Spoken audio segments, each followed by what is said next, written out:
It was revealed at the Presidential Commission today that Sri Lankan Airlines incurred a 4.3 million rupee loss simply due to an amendment to the agreement with Phoenix duty-free services.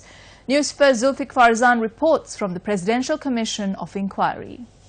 As per the contract that Phoenix duty-free services had with Sri Lankan Airlines, PDFS was supposed to pay the airline a certain amount according to the number of passengers carried in the airline. However, the number of transit passengers had led to a certain issue between the airline and PDFS at the time. The understanding that the airline had was a transit passenger is considered as 2 units. However, according to Raju Chandram, the managing director of PDFS, a transit passenger will be considered as only 1 unit, and Raju Chandram had requested Sri Lankan Airlines to make an amendment to the contract to consider a transit passenger as 1 unit. Approval was given for this amendment, and thereby Sri Lankan Airlines had incurred a loss of 4.3 million rupees across 5 years. It was also revealed that almost 2 years after the contract to outsource the entire in-flight duty-free services to PDFS, the latter had requested for an amendment to the contract, seeking a reduction for the costs incurred by them in providing Sri Lankan Airlines with handheld computers. However, according to the original contract, PDFS had an obligation to provide the devices and backups free of charge. Yet in November 2013, board approval had been given for the amendment, and the documents had been signed by then CEO of Sri Lankan Airlines Kapila Chandrasena and Managing Director of PDFS Raju Chandram. The witness, Rashmo Ferdinand, said he was asked by his immediate superior to sign the document as a witness, though the document did not contain a date.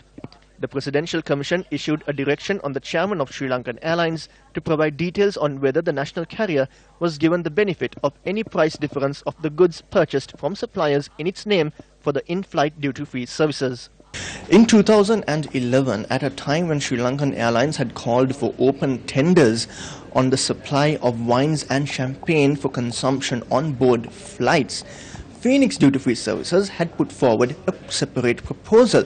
Now, according to the witness Dehansit De Silva, the procurement senior manager at Sri Lankan Airlines, as per the procurement manual, such proposals are considered as unsolicited proposals. However, as per the directive given by CEO Kapila Chandrasena at the time, Sri Lankan Airlines had entertained this proposal, and thereafter Phoenix duty-free services was given that proposal to supply wines and champagne for on-board services. It was revealed at the Commission the PDFS proposal was discussed for almost 4 months, and during that time all the shortlisted bidders had been making queries from the airline.